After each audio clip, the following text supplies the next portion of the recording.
Akashvani presents World News. Good morning, I am VC Pramod.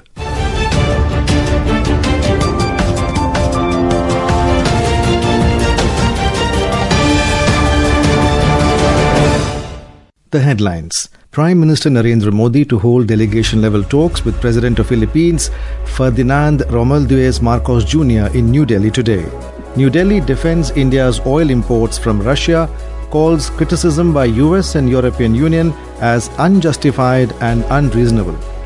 Russia says it will stop abiding by Intermediate-Range Nuclear Forces Treaty. European Union to suspend its planned counter-tariffs on US goods for 6 months. And India emerges as world's 5th biggest aviation market in 2024. High-level delegation talks will be held between India's Prime Minister Narendra Modi and President of Philippines Ferdinand Romualdez Marcos Jr. in New Delhi today. Mr. Marcos is on a 5-day state visit to India.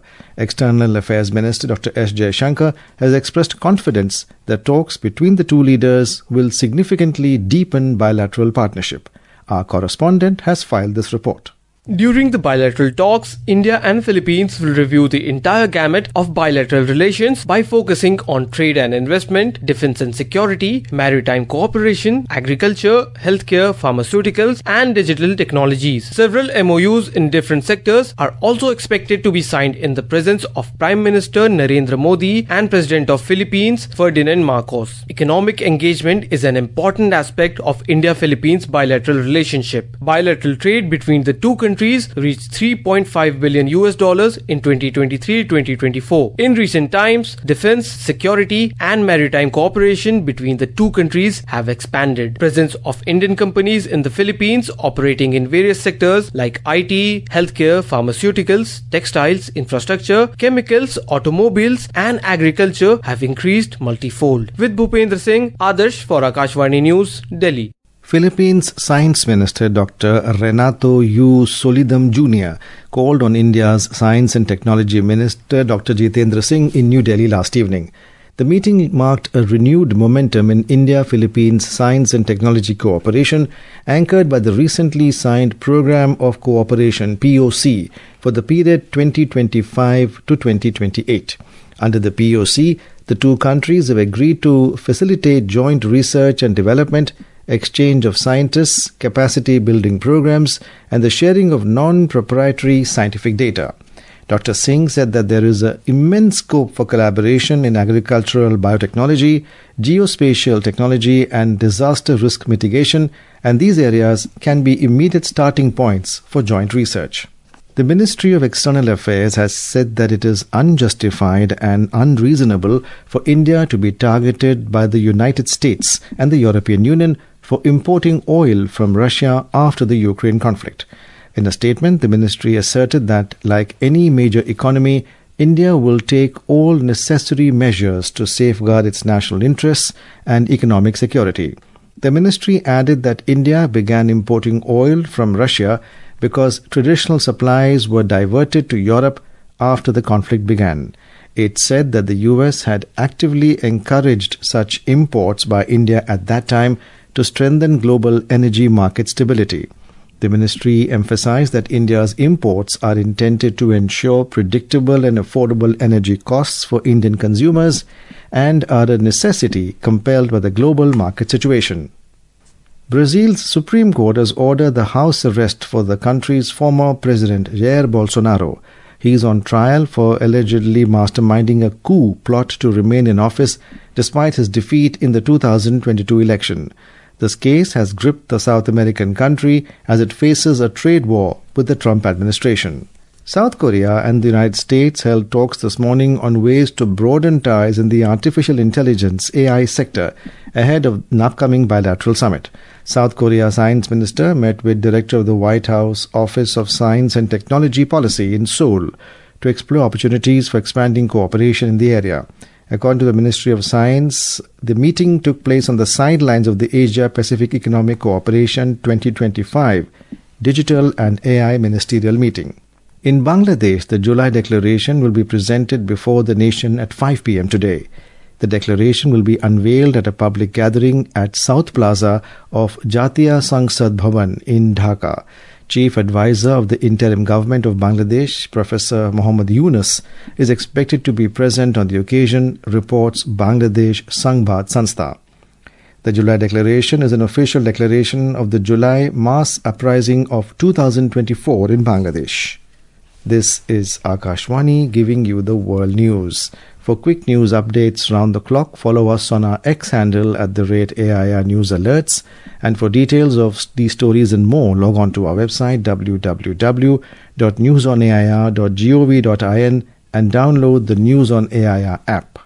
Russia has officially declared it no longer considers itself bound by the Intermediate Range Nuclear Forces INF Treaty. This reversal, Moscow claims, directly responds to the United States and NATO's intentions to place similar weapon systems in Europe and the Asia-Pacific region. The Russian Foreign Ministry accused the US of heightening global risk by testing, producing and deploying missile systems that were previously barred under the now defunct INF Treaty. The INF Treaty was a landmark arms control agreement signed by the United States and the Soviet Union in 1987. The treaty required both nations to eliminate and permanently forswear all land-based ballistic and cruise missiles with ranges between 500 and 5,500 kilometers. The INF Treaty had already weakened after the US withdrew in 2019, accusing Russia of violations.